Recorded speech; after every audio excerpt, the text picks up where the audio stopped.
Thank you speaker గారు. నేను లేచాగా తర్వాత ఇస్తాను. ఇవి ఉత్సాహంగా ఉన్నారు, ముందు ఆవిడకి ఇస్తే పోయిన తర్వాత నాకు మీరు బ్యాటింగ్. Okay okay.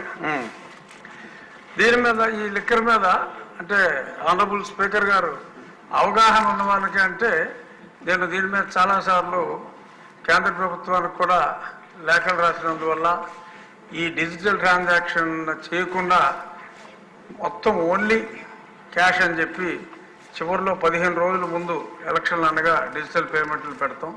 సో దానికి ముందు చాలా ఒక పక్క ప్రధానమంత్రి గారు డిజిటల్ పేమెంట్, డిజిటల్ ఇండియా అని అంటూ ఉంటే పెద్దలు నారా చంద్రబాబు నాయుడు గారు కూడా డిజిటల్ ఎకానమీకి ముందు నుంచి ఆయన మాట్లాడుతూ ఉంటే ఇక్కడ 98,000 కోట్ల ట్రాన్సాక్షను కేవలం క్యాష్గా నడిపించడం అనేది చాలా పెద్ద కుంభకోణం అని చెప్పి మనం తప్పకుండా చెప్పుకోవాలి.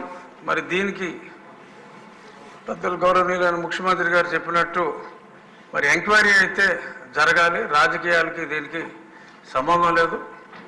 ఒక ప్రభుత్వంలో మరి తప్పులు జరుగుంటే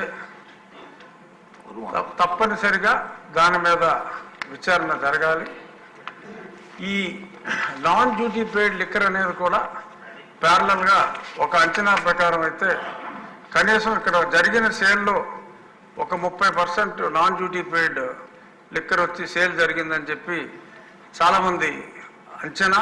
ఆ ట్రేడ్లో అంతకుముందు ఉన్నవాళ్ళు చెప్పే అంచనా ప్రకారం ఒకసారి క్యాష్ వచ్చిన తర్వాత డ్యూటీ పెయిడ్ సపరేట్గా, నాన్ డ్యూటీ పెయిడ్ సపరేట్గా విభజించి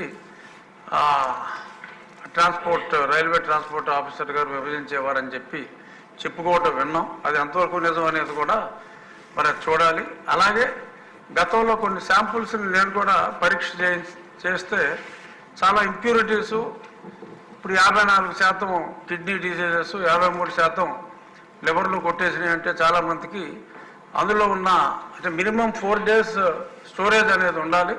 అది లేకుండా ఎప్పటికప్పుడు ఏ పూట కాపూట వచ్చినట్టు ప్యాక్ చేసి రకరకాల బ్రాండ్లతో పంపించేయటం దానికి కారణమైతే, ఇంతమంది మహిళల మీద దాడికి కారణమైతే దాని మీద కూడా తప్పనిసరిగా చర్యలు తీసుకోవాల్సిన అవసరం కూడా ఎంతైనా ఉంది.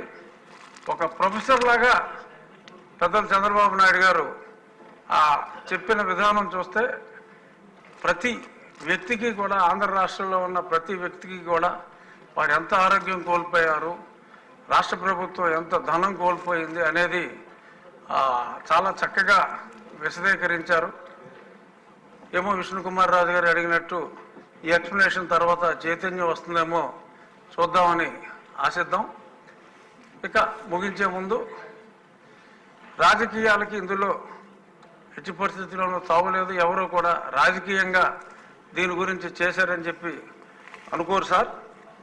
మీరు ఎటువంటి అనుమానాలు లేకుండా తప్పు చేసిన వాళ్ళని శిక్షించే దిశగా తమరు ముందుకెళ్లాలని చెప్పి మనస్ఫూర్తిగా కోరుకుంటూ ఈ అవకాశం ఇచ్చినందుకు స్పీకర్ గారికి ధన్యవాదాలు తెలియజేసుకుంటాం.